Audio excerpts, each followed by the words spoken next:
위정척사운동으로 넘어가겠습니다. 자, 위정척사운동.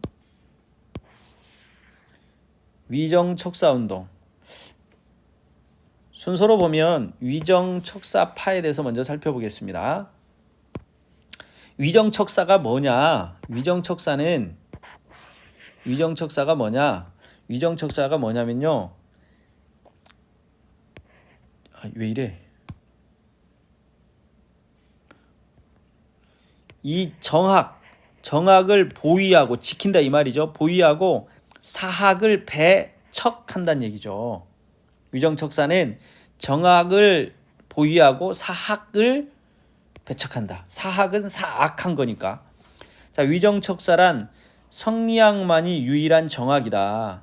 그러니까 성리학이 유일한 정학이니까 얘만 지키고 양명학을 비롯한 불교, 도교, 서학 등 모든 다른 사상과 학문을 이단적인 사학으로 규정한다. 이건 사악한 거야. 그래서 정통적인 정학인 성리학은 지키고 사학은 물리친다. 이게 뭐예요? 위정척사다 이 말이에요. 위정척사. 성리학 말고는 없어. 이런 이야기죠. 그래서 그 위정척사파를 한번 우리가 살펴볼까요? 위정척사파에는 그러면 이런 주장을 하는 사람들은 당연히 성리학자들이겠죠. 이항로, 기정진, 이만손, 홍제약, 김평묵, 최익현, 유인석 등의 유학자들이 위정척사파입니다. 위정척사파. 철학적 한계가 있는 거죠.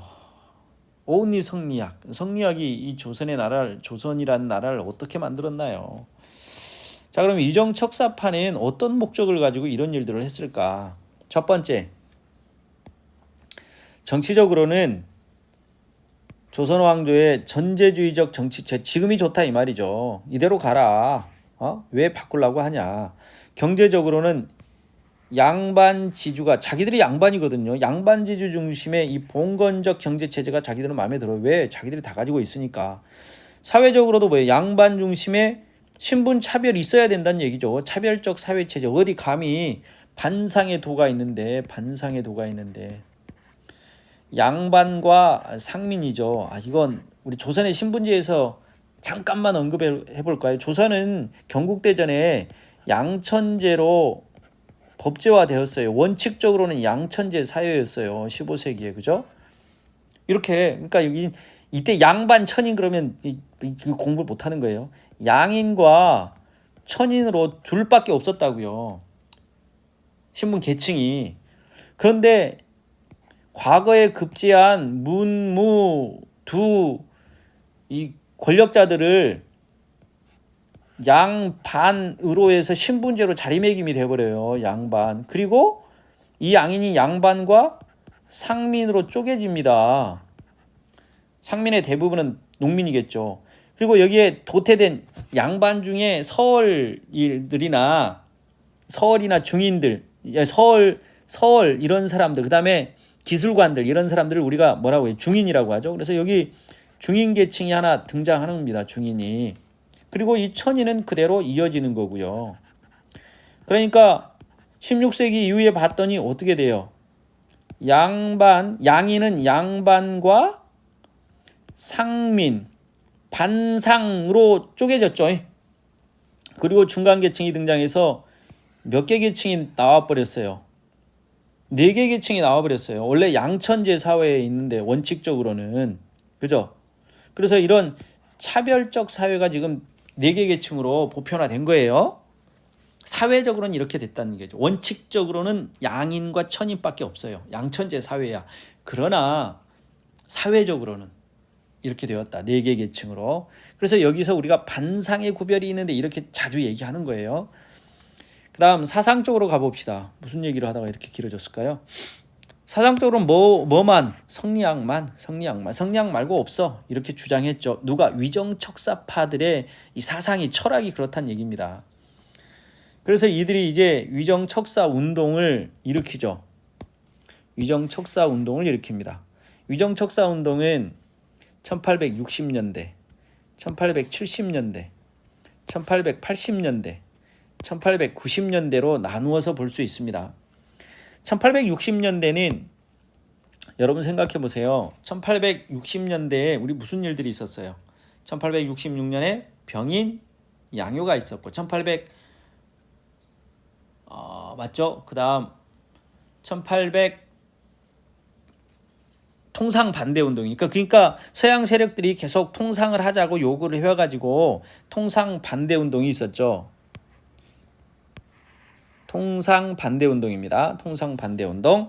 그러니까 1860년대는 서양과의 물건 사고 팔고 이거 교역도 안 돼. 그래서 통상 반대 운동이 일어나요. 서양과의 교역을 반대했죠. 대표적인 인물이 누구예요? 이항로,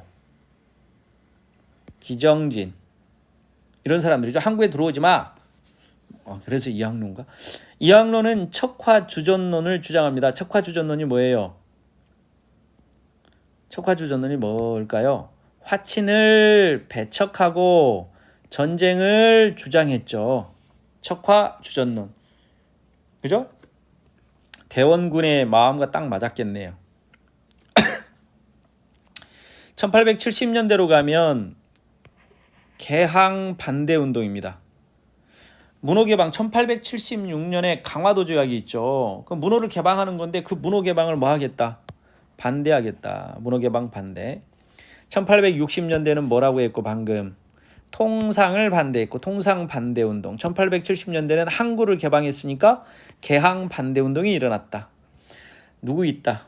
최익현이 있다. 최익현. 강화도 조약은 누구랑 맺었어요? 외놈들과 맺었죠. 그래서 외놈이나 양놈이나 똑같은데 왜 그러냐? 외놈이나 양놈이나 똑같아. 외양일체론이죠. 그래서 오불가소 안 됩니다. 이렇게 5가지를 내세웠다 이 말이에요. 누가? 최익현이. 그다음 1880년대로 넘어가면 아까 우리 1880년에 제2차 수신사로 갔던 김홍집이 뭘 가져왔다고 그랬어요? 조선책략 가지고 왔다고 얘기했죠. 조선책략을 가지고 와요. 이 조선책략을 가지고 오자 여기에서 미국하고 일본하고 막 문호를 개방하고 막 하라 그래요. 그러니까 요거 반대다. 그래서 이걸 우리는 뭐라고 한다? 개화 반대 운동이다. 개화 반대 운동. 자, 개화 정책 추진하지 마. 개화 정책 추진하지 마라. 누가 있다? 이만손, 영남 만인소, 홍제약, 만원 척사소. 영남 지역에 10,000명이나 되는 사람이 연명 상소를 올린 거죠. 홍제약에 만원 척사소. 사악한 걸 배척하자고 하는데 막 10,000원이면 엄청 글을 길게 썼나 봐요. 1890년대 항일 의병 운동으로 승화하죠. 항일 의병 운동이다. 1890년대. 왜요? 을미사변 있게 되잖아요. 을미사변 이후에 자, 최익현 을미의병이라고 우리가 얘기하는데 최익현, 유인석, 또 을미의병, 을사의병 등등 등장합니다. 자, 의병에서 다시 한번 다루겠습니다만 1890년대 이후에는 항일 의병 운동으로 최익현과 유인석이 등장합니다. 다시 한번 간단히 살펴보면 이렇게 되는 거예요.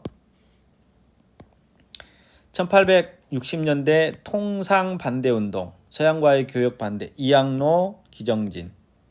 1870년대는 강화도 조약이 있었죠. 일본과 문호를 항구를 개방하려고 그랬어. 그러자 개항 반대 운동. 최익현, 외놈도 똑같다. 1880년대 조선책략으로 인해서 개화 반대 운동, 개화 정책 하지 마. 이만손의 영남 만인소, 홍제약의 만원 척사소가 있었죠. 1890년대에는 항일 의병 운동이다. 최익현, 유인석이 나옵니다. 유인석은 을미의병, 최익현은 을사의병으로 가죠. 자, 그래서 위정척사운동도 시험에 정말 중요하게 자주 나옵니다. 그렇죠? 자주 나와요. 위정척사운동의 가장 근원적인 원류가 뭐냐? 이건 북벌론이다. 숙명반청운동이다. 오랑캐가 병자호란으로 이 땅을 유린했으니까 저 오랑캐 청나라를 우리가 다시 치자. 이게 북벌론이었죠.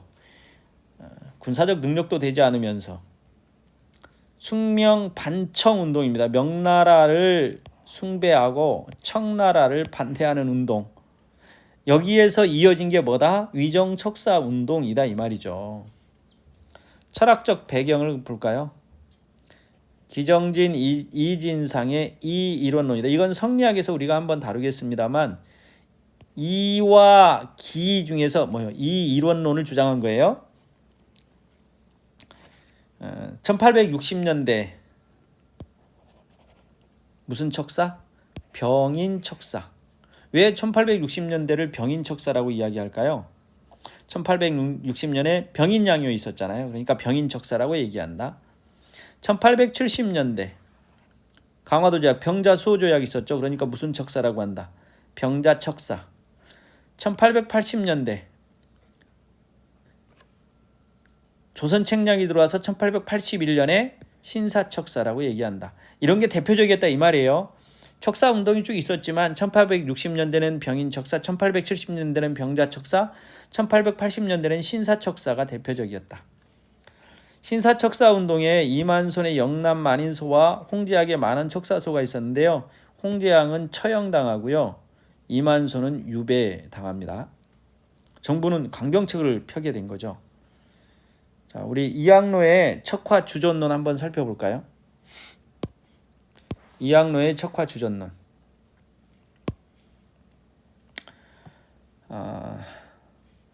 지금 국론은 주화, 화친을 주장하는 주화와 주전 양론으로 나뉘어 있습니다. 이거 보니까 또 어디가 생각나요? 광해군을 몰아내고 인조반정이 일어났었죠. 이걸 또 얘기해야 되겠네. 광해군을 몰아내고 서인들에 의해서 인조반정이 일어납니다. 그래서 서인 정권이 등장하죠. 광해군은 두 가지 했었죠. 뭐요? 우리가 이 서인들이 인조반정을 일으킬 때 광해군을 몰아낸 그 두 가지 이유가 뭐예요? 첫 번째 뭐였습니까? 중리배교였죠. 중리배교. 중리배교 잘못됐다. 두 번째 폐모살제. 폐모살제. 이 두 가지를 언급하면서 중리배교는 명과 청 사이에서 중립적 외교가 안 된다. 그럼 명나라를 배신한 거야. 이렇게 주장했죠. 서인들은. 죄송합니다. 그런데 중리배교로 인해서 청나라가 그 당시는 청나라가 아니었죠. 여진족이 세운 이 후금이 쳐들어오지 않습니다. 그리고 폐모살제. 영창대군의 어머니 임목대비를 패하고 영창대군도 죽이고 그 전에 자기 형 임해군도 죽이게 되는 이걸 가지고 광해군을 이제 나쁜 사람으로 몬 거죠. 그래서 인조반정이 일어났어요. 인조반정 이후에 당연히 중리배교를 비판했으니까 이 서인들의 정책은 뭘로 가야 돼요? 친명? 배금으로 가겠죠. 후금을 배척하는 거예요. 명나라랑 친하게 지내려고. 그러니까 후금에서 쳐들어와서 정묘호란, 병자호란이 있는데 이때도 주화파와 주전파가 있었죠. 화친을 주장하는 사람, 전쟁을 주장하는 사람. 보면 전쟁을 주장하면 막 뭔가 당당해 보이고 용기 있어 보이는데 그러지 않습니다. 이 화친을 주장하는 사람이 최명길이에요. 여러분 남한산성이라는 영화를 보면 최명길 꼭 화친을 주장하면 비굴해 보이지만 한번 생각을 해보세요. 1592년에 임진왜란으로 나라가 쑥대밭이 되었는데 1636년 다시 병자호란으로 나라가 또 쑥대밭이 되잖아요. 수십만 명의 사람들이 잡혀간단 말이에요. 기가 막힐 노릇에 이 화친을 주장한 최명길이라는 인물을 저는 정말 좋아하고 존경합니다. 백성들을 진심으로 사랑한 사람이라는 생각이 들어요. 그러니까 이 수십만 명의 사람들이 우리 병자호란으로 잡혀가는데 이 전쟁을 주장한 사람들 때문에 이런 일이 벌어진 거예요. 자, 이 수십만 명의 사람들이 잡혀가서 이제 시간이 지나서 돌아오는 사람들이 있어요. 특히 여자들이 거기서 온갖 수모를 다 당하고 여자들이 돌아옵니다. 돌아왔는데 정절을 잃어버렸다 해가지고 자기 집에서 안 받아줘요. 빌어먹을 이들을 우리가 환향여라고 했잖아요. 돌아올 환자, 고향으로 돌아온 여자들인데 안 받아줘요. 그러자 이 최명길이 뭐예요? 전국의 큰 강, 한강, 어디강 해가지고 이 전국의 큰 강에 가서 이들이 몸을 씻고 돌아오면 정절이 돌아온 걸로 하고 집에서 받아줘라 이 새끼들아, 이렇게 명령을 내립니다. 이 최명길은 정말 백성들을 사랑한 대단한 훌륭한, 정말 훌륭한 분입니다. 전쟁을 주장하는 거, 지금 우리나라 북한과 전쟁하면 막 멋져 보입니까? 전쟁하면 6.25 전쟁 이후에 또 전쟁이 일어나면 이 나라가 어떻게 되겠어요? 그러니까 평화를 주장하면 뭔가 굴욕적인 것처럼 보이고 뭐 그러는데 그런 게 아니에요. 평화적인 남북 통일을 이룰 수 있도록 그래서 우리가 힘을 모아야 돼요. 왜 얘기가 여기까지 갔을까? 여기는 지우겠습니다. 자, 이항로의 척화 주전론. 화친을 배척하고 전쟁을 주장하는데 이런 걸 주장하면 멋있어 보이는데 절대 아니다. 서양 세력을 공격해야 한다는 것은 우리나라 사람들이 마땅히 가져야 할 생각이고, 서양 세력과 화친해야 한다는 것은 적과 내통한 사람들의 주장입니다. 주전론에 의하면 미풍양속이 지켜지지만 이 미풍양속이 뭔데? 자기들이 잘 먹고 자기들이 정치적, 경제적 모든 특권을, 사회적 특권을 다 가진 사회를 지키겠다 이 말이죠. 조화론에 의하면 짐승과 같이 된다. 이게 무슨 말이야? 지금 이 지배계층이 가지고 있는 철학적 한계를 우리가 알 수 있습니다. 그 다음 최익현의 5불가소 살펴보도록 할게요.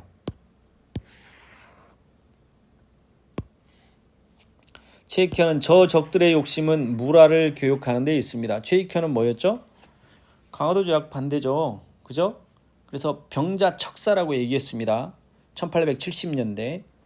저들의 무라는 모두가 지나치게 사치하고 기스러운 놀이개이고 공업 생산품이어서 그 양이 무궁한데 반하여 우리의 무라는 모두가 백성들의 생명이 달린 것이고 땅에서 나는 것으로 한정이 있는 것입니다. 첫 번째, 정치적 자주의 말살이 올 것이다. 두 번째, 경제적으로 예속될 것이다. 세 번째, 천주교 포교로 인한 문화적 침해가 있을 것이다. 일본인의 침탈이 있을 것이다. 윤리적으로 타락할 것이다 라고 얘기합니다. 1880년에 2차 수신사로 갔던 김홍집이 조선책략을 가지고 오죠.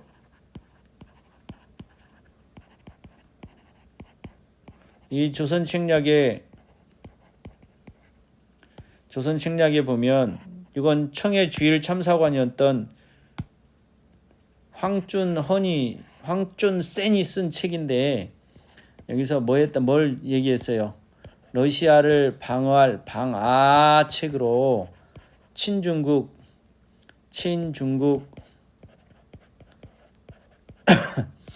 결일본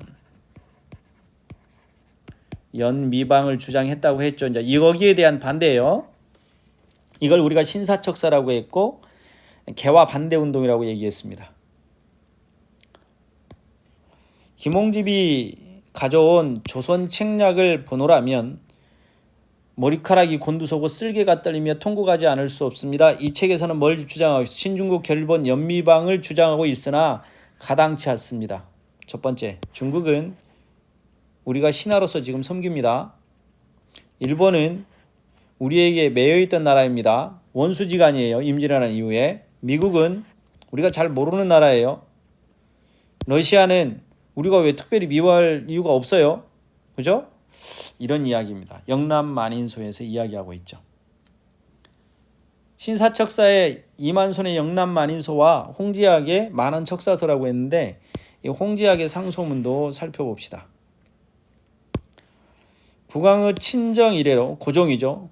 외항일체의 해를 모르고 일본과의 통상을 주장해온 결과 1876년에 뭐 했어요? 지금 강화도 조약이 맺어졌죠. 그리고 이제 1881년 신사척사예요. 옳지 못한 말들과 논의가 크게 일어나 국가의 사태가 위급하기 비길 데 없습니다.